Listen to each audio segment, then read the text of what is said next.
ಶಾಸಕರೇ ನೀವು ಹೇಳಿ ಸರ್ ಅದು ಈಗ ಆ ಲಾಸ್ಟಲ್ಲಿ ಫಸ್ಟ್ ಫ್ಲೋರಲ್ಲಿ ರಂಗಮಂದಿರ ಇದಾವಲ್ಲ ಆರಾಮ್ ಎಲ್ಲ 30,000 40,000 ಬಾಡಿಗೆ ಕೂಡಿದ್ರು ಮಾಡಿ ಕೊಟ್ಟವ್ರು ಯಾವ ಅವಕಾಶ ಕೊಟ್ಟಿದ್ದಾರೆ ಯಾವ ಆಧಾರದ ಮೇಲೆ ಕೊಟ್ಟರು ಇಲ್ಲ ಸಂಬಂಧಪಟ್ಟ ಅಧಿಕಾರಿ ಉತ್ತರ ಕೊಡ್ಬೇಕೀಗ ಯಾವ ಆಧಾರ ನೋಡಿ ಸರ್ ನರಸಿಂಹಮೂರ್ತಿ ಕಮಿಷನ್ ಆಗಿರೋದು ನಾವು ಅದೇ ನಮಗೂ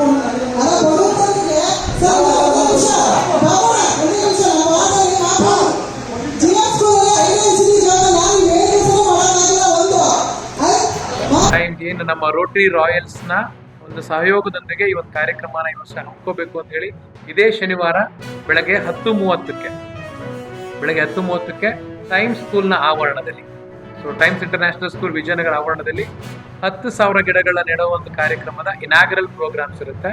ನಮ್ಮಲ್ಲಿ 1,500 ಮಕ್ಕಳಿದ್ದಾರೆ. ಅವ್ರಿಗೆ 2 ಗಿಡ ಅಂದ್ರೆ 3,000 ಗಿಡನ ಅವತ್ತು ಡಿಸ್ಟ್ರಿಬ್ಯೂಟ್ ಮಾಡಬೇಕು ಅನ್ನೋ ಒಂದು ಪ್ಲಾನ್ನ ಮಾಡ್ಕೊಂಡಿದ್ದೀವಿ. ಆಲ್ರೆಡಿ ಪ್ಲಾನ್ ಅಲ್ಲಿ ಎಕ್ಸಿಕ್ಯೂಷನ್ ಲೆವೆಲ್ ಅಲ್ಲಿ ಬಂದಿದೆ. ಸೊ ಇದಕ್ಕೆ ನಿಮ್ಮೆಲ್ಲರ ಸಹಕಾರ ಇರಬೇಕು. ಹಾಗೆ ಇದಕ್ಕೊಂದು ಪ್ರಚಾರ ಕೂಡ ಬೇಕು. ಏನಂದ್ರೆ ಪ್ರತಿಯೊಬ್ಬರದು ನಮ್ದೊಂದು ರೆಸ್ಪಾನ್ಸಿಬಲ್ ಆಗಿದೆ ಇದು. ಸೊ ನಾವೊಬ್ಬರು ಸೋಷಿಯಲ್ ಕನ್ಸರ್ನ್ ಆಗಿ ಸಣ್ಣ ಮಕ್ಕಳಿಂದನೇ ನೇಚರ್ ಬಗ್ಗೆ ನಾವೊಂದು ಅವೇರ್ನೆಸ್ ಕ್ರಿಯೇಟ್ ಮಾಡಿದ್ರೆ ನಾಳಿನ ದಿನಗಳಲ್ಲಿ ಮಕ್ಕಳಿಗೆ ಇದ್ರ ಜೊತೆ ಹೊಂದ್ಕೊಳ್ಳೋಕೆ ಸುಲಭ ಆಗುತ್ತೆ, ಅಥವಾ ನೇಚರ್ ಬಗ್ಗೆ ಒಂದು ಅರಿವು ಮೂಡುತ್ತೆ ಅನ್ನೋ ಕಾರ್ಯಕ್ರಮದಲ್ಲಿ ಕ್ರಮ. ಸೊ ಇದೊಂದು ಮತ್ತೊಂದು ಪ್ರಶ್ನೆ ನೀವೇ ಕೇಳ್ತೀರಾ, ಮಾನಿಟರ್ ಮಾಡ್ತಾರೆ ಪ್ರತಿ ವರ್ಷ ಗಿಡ ಹೇಗೆ ಬೆಳೆಯುತ್ತೆ ಅನ್ನೋದ್ರ ಮೇಲೆ ಆ ಮಗುಗೊಂದು ಸರ್ಟಿಫಿಕೇಟ್ ಕೂಡ ಕೊಡ್ತಾ ಇದ್ದೀವಿ.